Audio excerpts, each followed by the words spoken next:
మీరు లలితా సహస్రం చదవమన్నా విష్ణు సహస్రం చదవమన్నా వెనకాల ఇవన్నీ వచ్చేస్తాయి. అందుకే నేను ఇవే చెబుతున్నాను ఖచ్చితంగా. ఇవి చదివినా అవి చదివినట్టే లెక్క. మనం ఏమనుకుంటామని మన ఈ వచ్చిన ఎవరో అడిగారు కూడా, నాకు నవ్వు వచ్చింది, నిజంగా బాధ కూడా కలిగింది. నవ్వాలో ఏడవాలో తెలియలే. మాకు ఉద్యోగంలో చాలా స్ట్రెస్ ఎక్కువగా ఉందండి, విష్ణు సహస్రం చదివితే స్ట్రెస్ పోతుందా అన్నాడు. అప్పుడు స్ట్రెస్ నివారణ జనమక అనే నామం విష్ణు సహస్రంలో లేదు.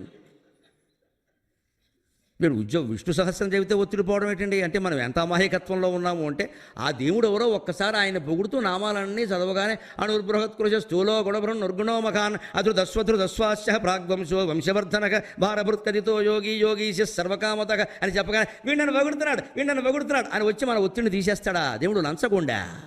ఏమజ్ఞానం అండి ఇది. మీరు పారాయణ చేస్తే ఆయన వచ్చి ఒత్తిడి తీసేయడం ఏంటి? ఆయన వచ్చిన శుభాన్ని ఇవ్వడం ఏంటి? ఆయనకి ఏం పని? మీరు పొగడ్డంతో ఆయనకి ఏం పని? విశ్వమంతా నిండి ఉన్నటువంటి చక్రవర్తికి, నువ్వే నీలో కూడా ఉన్నటువంటి చక్రవర్తికి, శ్రీ మహావిష్ణువుకి నీ పొగడ్తలు కావాలి. ఇక్కడ స్తోత్రం అంటే పొగడతాయి కదా, దాని పేరే స్తోత్రం. స్తోత్రం అంటే పొగడతాయి కదా. అంటే మనం ఎంత అమాయకంగా ఆలోచిస్తాం, ఎందుకు ఆలోచిస్తాం అంటే, లోకంలో ఎవడైనా పొగిడితే పడిపోతాడు కదా, దేవుడు కూడా అంతే. అంటే దేవుడు స్థాయికి జీవుడు ఎదగడం మానేసి వీడు దుంపదగా జీవుడు స్థాయికి దేవుడు లాక్కొస్తాడు వీడు. నేను అందుకే అంటా, దేవుడి కంటే జీవుడే గొప్పవాడు రా అబ్బాయి. జీవుడు దేవాంతకుడు, దేవుడు కూడా మింగేస్తాడు. దైవ జ్ఞానం దేవుడు ఏం చెబుతున్నాడు, విష్ణు సహస్రంలో ఏముంది, భగవద్గీతలో ఏముంది గ్రహించడం మానేసి మనం ఎవరన్నా పొగిడితే లొంగుతాం, కాబట్టి దేవుడు కూడా లొంగుతాడు. మనకి ఎవరన్నా 10,000 ఇస్తాను కూడా 20,000 ఇస్తే అనుగ్రహిస్తాం, కాబట్టి దేవుడు కూడా 100 ఆకులు వేయడం కంటే 1,00,000 ఆకులు ఇస్తే అనుగ్రహిస్తాడు. ఈ ఆకులకు లొంగేవాడు దేవుడు అంటే. నువ్వు 1,00,000 కోటి దేనికి చెట్లు పాడు చేయడం తప్ప. దానికి మళ్ళీ పూజలు మహిమలు. ఆ పత్రి పూజ చేశాక అమ్మాయికి పెళ్ళిని, అమ్మాయి పెళ్ళికి పత్రి పూజకి సంబంధం ఏమిటి? తర్వాత ఇంకో కష్టం వస్తే మళ్ళీ పత్రి పూజ చేస్తావా? అసలు పత్రి పూజ దేనికి? అర్థం చేద్దాం. ఇందాక మనం చెప్పుకున్నట్టుగా మొదటి పాయింట్తోనే సెలవు తీసుకుందాం. శివలింగార్చన అంటే అదేనండి. నడక వచ్చింది పోతుంది, స్పృహ వచ్చింది పోతుంది, మాట వచ్చింది పోతుంది, వచ్చిందల్లా పోతుంది అనే విషయం చూస్తే మీకు శివార్చన చూస్తే అర్థమవుతుంది. శివుడికి అభిషేకం చేస్తాం లింగాకారం కాబట్టి. విగ్రహానికి ఎప్పుడు అభిషేకాలు చేయకూడదు, అజ్ఞానం. లింగాకారానికి అభిషేకం చేయాలి, విగ్రహానికి అలంకారం చేయాలి. అందుకని అభిషేక ప్రియ శివక, అలంకార ప్రియ విష్ణువు. విగ్రహ రూపంలో ఉన్న దేవుడికి అలంకారం చేయాలి, లింగ రూపంలో ఉన్న ఆయనకి అభిషేకం చేయాలి. ఎందుకు చేయాలి? నువ్వు తేనెతో చేసావా, పాలతో చేసి ఆయనకు అనవసరమైన విషయం అది. నీళ్లతోనే చేయాలి. ఆ నీళ్లు పోసినట్టు జారిపోతాయి, పెట్టిన ఆకులు జారిపోతాయి, వేసిన పసుపు కుంకం పువ్వులు అన్నీ రాలిపోతాయి. అలాగే నీ లోపల ఉండే ఆత్మకు కూడా తగులుకున్న బంధాలన్నీ రాలిపోతాయి. బీ రెడీ, సిద్ధంగా ఉండు. అది శివాభిషేకం. వీటిని ఇంకా పెంచుకుందామని చూడక, ఈ బంధాలు పెరగడానికి, ఈ బంధాలన్నీ ఆనందంగా ఉండడానికి అభిషేకం చేయకూడదు. ఈ బంధాలు రాలిపోతాయన్న విషయం తెలుసుకుని సిద్ధంగా ఉండడానికి అభిషేకం చేయాలి. ఆ అభిషేకం ద్వారా అది నేర్చుకోవాలి ఖచ్చితంగా. ఈసారి గుళ్ళో కడితే అభిషేకం మీరు చేయక్కల, వారు చేస్తూ ఉంటారు, మీరు చూడండి. నా సొంత చేతులతో, ఈ సొంతం ఇది ఒక్కసారి ప్రాణం పోతే అయిపోయింది, బయట పారేసారు పెట్టుకెళ్ళి, చీమలు వచ్చేసి పురుగులు వచ్చాయి. సొంత చేయబట్టిండి అర్థం లేనమాట. నా సొంత చేతులతో నీ చేస్తా. ఈ సొంతం అనే భావన పోవడమే దైవత్వం. మనస్సు పక్కదారి పడుతుంటే, చాపల్యాల కోసం పోతుంటే చేసుకోవలసిన ఉపదేశం. నిజంగా సుఖంగా ఉండాలంటే తినడానికి ఉంటే చాలు. ముందు కడుపు నిండాలి కదా, లేకుండా ఉండలేం కదా. తర్వాత అతిథిని గనంతనే తలుపు తీసి రమ్మనుటకునున్న చాలు. ఇంటికి తింటుంటే అతిథులు ఎవరైనా వచ్చారు, వాళ్ళకి అన్నం పెట్టకుండా మనం తినలేం కదా, అది మర్యాద కదా. ఆ మాత్రానికి ఉంటే చాలు మనకి, మన కోసం కాదు. ఇంటికి ఎవరైనా ఒకరిద్దరు వస్తే అన్నం పెట్టడానికి ఉండాలి కదా, మన బడ్జెట్లో అది కూడా ఒక భాగం. అప్పుడు త్యాగం కూడా మనకు అలవాటు అవుతుంది. ఆ పైన తగ 4 బిడ్డలు ఒక్క చోట కూర్చొనుటకునున్న చాలు. సొంత ఇల్లు అంటూ మనిషికి చాలా అవసరం అండి. అది గూడైనా, గుడిసైనా, మేడైనా, మిద్దైనా పర్వాలేదు. 6 ఇళ్ళు అన్నీ అద్దెలు వసూలు చేసుకోవడం అవసరం లేదండి. ఈ ఇల్లు పెంచుకోవడానికి ఎక్కడో ఓ చోట చుక్క పెట్టేయాలి. మన భార్యకి నాకు ఒక ఇల్లు ఉంది, మా అబ్బాయికి ఒక ఇల్లు చాలు కదా, ఇంక వేరే ఎందుకని ఆలోచించాలి మనిషి. వాడు విడిగా ఉన్నా మనతో ఉన్నా ఒక ఇల్లు ఉంది కదా, చాలు కదా. ఉన్నప్పుడే 4 రాళ్ళు వెనకేసుకోవాలి. 4 రాళ్ళు అంటే ఈయన దృష్టిలో 400 కోట్లు. 4 రాళ్ళు కాదు అవి, అమ్మో, అవి మామూలు కంకర రాళ్ళు కాదు. 4 రాళ్ళని తాను తెలికే చెబుతాడు దాన్ని. ఈయన మనసులో ఉన్న దురాశ ఏమిటంటే 400 కోట్లు. నాయకుడైతే మనకేమో 40 కోట్లు. 4 రాళ్ళు అంటాడు. అంటే ఈయన దృష్టిలో రాయి ఈజ్వల్ 10 కోట్లు. అయిపోయి ఈ నిష్పత్తి వేరే. 4 రాళ్ళు అంటే 40 కోట్ల. పైగా ఎవరితో పోల్చుకుంటాడు? ఆయన ఆరంగా రిటైర్ అయ్యాడు, ఆయన సంపాదించాడు, అంత నేను సంపాదించాను, ఆయనతో నీకెందుకే పోలికే? ఈ పోలికే మొత్తం నాశనం చేస్తుంది. మనము మన భార్య పిల్లలతో ఉండడానికి శుభ్రమైన ఇల్లు ఉంది కదా, చాలు కదా. నేను ఎల్ఐసిలోనే, బ్యాంకులోనే కొంతమందిని చూశానండి, ప్రమోషన్లు వదిలేసుకున్నారు వాళ్ళు. మేము దూరం వెళ్ళామండి, మాకు ప్రమోషన్ రాకపోయినా మంచిదండి, నిలబడి నీళ్లు తాగడం మేలండి పరిగెత్తి పాలు తాగడం కంటే. తెలుగు సామెత అది గుర్తున్నా మన జీవితం. నిలబడి నీళ్లు మనం ఉన్న చోట ఉన్నాం, ఇక్కడ ఇంచి పెడితే ఇంకేదో వస్తుంది మంచిది. ఆ ఊరు వెళ్ళి మళ్ళీ కొత్తగా అన్నీ చూసుకున్నా కానీ ఇక్కడ ఉండడం మంచిది. ప్రమోషన్ కోసం అని వేరే ఊరు వెళ్ళక్కల, పని మీద పెడితే పెడదాం, వేరే విషయం. వేరే ఊరు వెళ్ళమనేది ప్రమోషన్ వస్తే పెడతామా, లేదా వెళ్ళవా? బ్యాంక్ పని అవుతుంది, ఎందుకు వెళ్ళకుండా ఉంటామండి? అవసరం అది. మనం ఎంతకాలం పోషిస్తుంది బ్యాంక్ అంటే మన కన్న తల్లి, కన్న తండ్రి, లేకపోతే మనం ఎక్కడున్నాం ఉద్యోగస్తున్నాం. అటువంటి తల్లిదండ్రులు లాంటి బ్యాంకు కోసం, తల్లి స్థాయి తండ్రి స్థాయి లాంటి బ్యాంకు కోసం మనంతటా మనం వెళ్ళలేమా? ఏదో వస్తే ఏదో ఆశిస్తేనే వెళ్ళాలా? ఈ ఆశే కదా మనిషిని నాశనం చేస్తున్నది. అంటే తినడానికి ఉంటే చాలు, ఎవరైనా వస్తే పెట్టడానికి ఉంటే చాలు. మన సొంత ఇల్లు అంటూ ఒకటి ఉండాలి. లేకపోతే ఇబ్బంది ఏమిటి అంటే, సొంత ఇల్లు ఉంటే తినడానికి ఉన్నా లేకపోయినా, కట్టుకుందుకున్నా లేకపోయినా అందులో బతికేస్తాం. అద్దెంట్లో ఉన్నామనుకోండి, అద్దె కట్టలేదని రోడ్డు మీద విసిరేస్తాడు సామాన్లు, మన దరిద్రం బయటపడుతుంది. అందుకని మన ఇంట్లో ఉన్నామనుకోండి, ఉంటే ఉగాది లేకుంటే శివరాత్రి, అదే సామెత. ఉంటే ఉగాది నాళ్ళ అన్ని పిండి వంటలు వేసి తింటాం, లేకపోతే ఇవాళ శివరాత్రి అనుకుని ఉపవాసం ఉంటాం. ఎవరైనా వస్తే ఇప్పుడే తినాలండి అంటాం. వాడికి తెలుసా? వాడు సీసీ కెమెరా పెట్టాడు అక్కడ. అంతే, అలా జీవితం గడిపేయడమే అలాగా. అప్పుడు ఇంకా తర్వాత ఒక ఇల్లు ఏర్పడ్డాక, తినడానికి ఉన్నాక, ఇద్దరికి పెట్టడానికి ఉన్నాక మనిషి ఆలోచించవలసింది ఏంటంటే, పెడచూపులు చూడక మంచి పేరుతో మనుటకునున్న చాలు.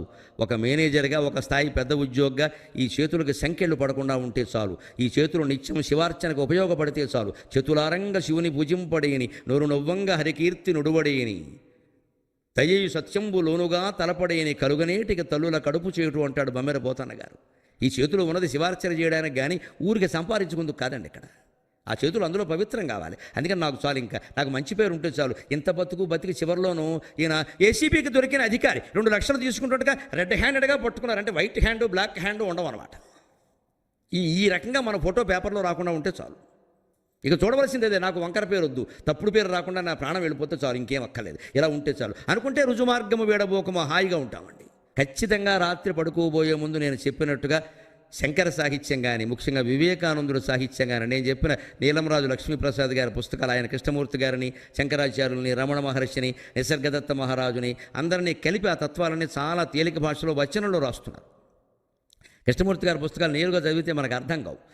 ఈ భాషలో ఇలా చెప్పే పద్ధతిలో అర్థం అవుతాయి. ఏ పుస్తకం 100 పేజీలు మించి ఉండదు. విశాలాంధ్రలో నవోదయాలు దొరుకుతున్నాయి. అది పడుకోబోయే ముందు ఒక అరగంటలో ఎంత అయితే ఇంత చదవాలని నియమం పెట్టుకోగల మళ్ళీ చాదస్తంగా 4 పేజీలు అయితే 4 పేజీలు చాలు. అవగాహన కావడం, ఆచరించడం ముఖ్యం. కానీ అది శుక్రవారం పారాయణ, శనివారం పారాయణ అని పెట్టండి. దానికి నైవేద్యాలు ఏమి ఉండవు. మీరు లలితా సహస్రం చదవమన్నా, విష్ణు సహస్రం చదవమన్నా వెనకాల ఇవన్నీ వచ్చేస్తాయి. అందుకే నేను ఇవే చెబుతున్నాను. ఖచ్చితంగా ఇవి చదివినా అవి చదివినట్టే లెక్క. మనం ఏమనుకుంటామని మన ఈ మధ్యన ఎవరో అడిగారు కూడా, నాకు నవ్వు వచ్చింది, నిజంగా బాధ కూడా కలిగింది. నవ్వాలో ఏడవాలో తెలియలే. మాకు ఉద్యోగంలో చాలా స్ట్రెస్ ఎక్కువగా ఉందండి, విష్ణు సహస్రం చదివితే స్ట్రెస్ పోతుందా అన్నాడు. అప్పుడు స్ట్రెస్ నివారణ జనమక అనే నామం విష్ణు సహస్రంలో లేదు. మీరు విష్ణు సహస్రం చదివితే ఒత్తిడి పోవడం ఏంటండి? అంటే మనం ఎంత అమాయకత్వంలో ఉన్నాము అంటే, ఆ దేవుడు ఎవరో ఒక్కసారి ఆయన పొగుడుతూ నామాలన్నీ చదవగానే అణుర్బృహత్కృష స్థూలో గుణభ్రం నిర్గుణో మఖాన్ దస్వాస్య ప్రాగ్వంశో వంశవర్ధనక భారభృత్కదితో యోగి యోగీశ సర్వకామతక అని చెప్పగానే వీళ్ళని పొగుడుతున్నాడు అని వచ్చి మన ఒత్తిడిని తీసేస్తాడా దేవుడు? లంచగొండా. ఏమజ్ఞానం అండి ఇది? మీరు పారాయణ చేస్తే ఆయన వచ్చి ఒత్తిడి తీసేయడం ఏంటి? ఆయన వచ్చిన శుభాన్ని ఇవ్వడం ఏంటి? ఆయనకి ఏం పని? మీరు పొగడ్డంతో ఆయనకి ఏం పని? విశ్వమంతా నిండి ఉన్నటువంటి చక్రవర్తికి, నువ్వే నీలో కూడా ఉన్నటువంటి చక్రవర్తికి, శ్రీ మహావిష్ణువుకి నీ పొగడ్తలు కావాలి. ఇక్కడ స్తోత్రం అంటే పొగడతాయి కదా, దాని పేరే స్తోత్రం అంటే పొగడతాయి కదా. అంటే మనం ఎంత అమాయకంగా ఆలోచిస్తాం, ఎందుకు ఆలోచిస్తాం అంటే, లోకంలో ఎవడైనా పొగిడితే పడిపోతాడు కదా, దేవుడు కూడా అంతే. అంటే దేవుడు స్థాయికి జీవుడు ఎదగడం మానేసి, వీడు దుంపదగా జీవుడు స్థాయికి దేవుడు లాక్కొస్తాడు వీడు. నేను అందుకే అంటా, దేవుడి కంటే జీవుడే గొప్పవాడు రా అబ్బాయి. జీవుడు దేవాంతకుడు, దేవుడు కూడా మింగేస్తాడు. దైవ జ్ఞానం, దేవుడు ఏం చెబుతున్నాడు, విష్ణు సహస్రంలో ఏముంది, భగవద్గీతలో ఏముందని గ్రహించడం మానేసి మనం ఎవరన్నా పొగిడితే లొంగుతాం, కాబట్టి దేవుడు కూడా లొంగుతాడు. మనకు ఎవరన్నా 10,000 ఇస్తాను కూడా 20,000 ఇస్తే అనుగ్రహిస్తాం, కాబట్టి దేవుడు కూడా 100 ఆకులు వేయడం కంటే 1,00,000 ఆకులు ఇస్తే అనుగ్రహిస్తాడు. ఈ ఆకులకు లొంగేవాడా దేవుడు అంటే?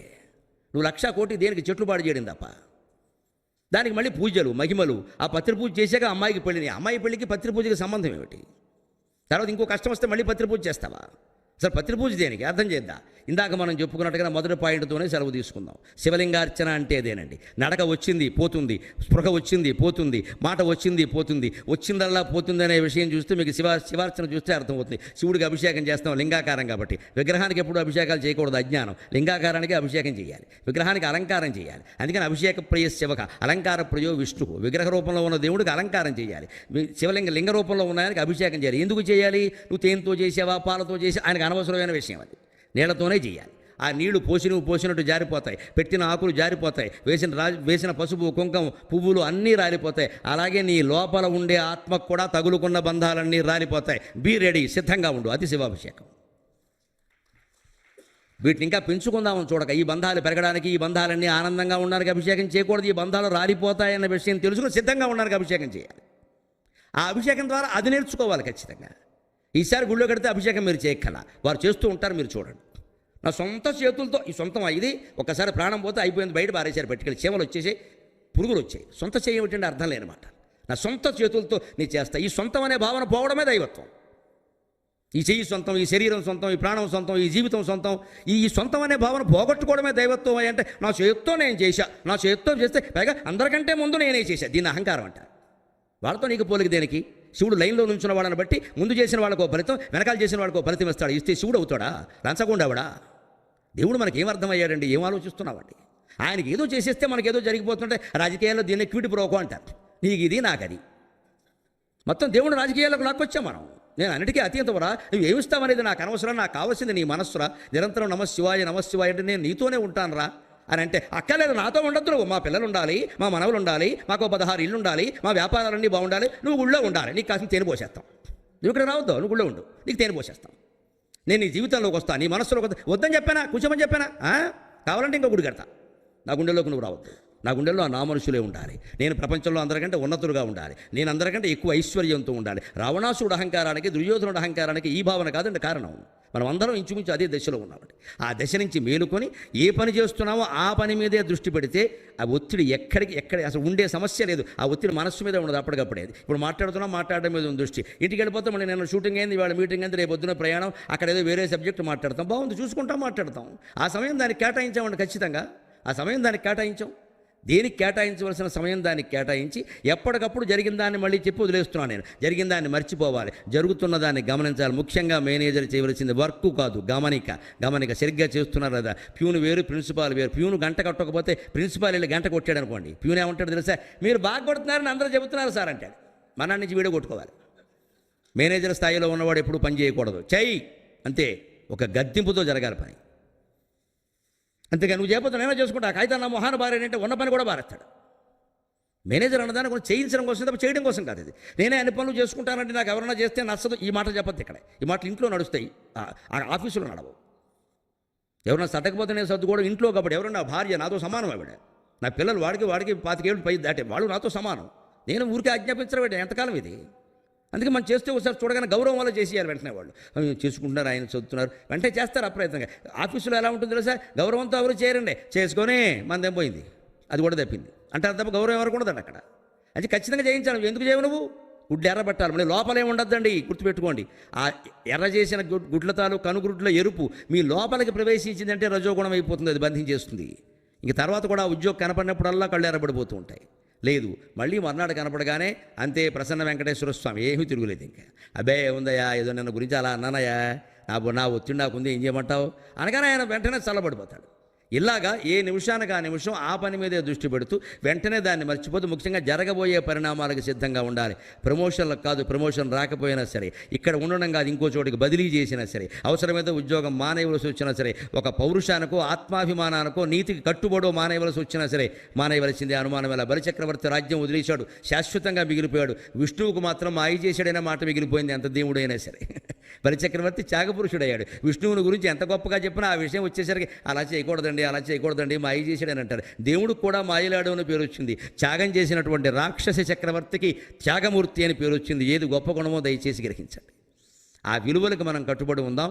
ఏ క్షణం ఆ క్షణం మీద దృష్టి పెడదాం. జరగబోయే దాని గురించి వద్దు, జరిగిపోయిన దాని గురించి వద్దు. ఆ క్షణం మీద, వర్తమానం మీద దృష్టి పెడితే ఒత్తిడి అనేది ఉండదు. ఎన్ని వందల పనులైనా చేయొచ్చు.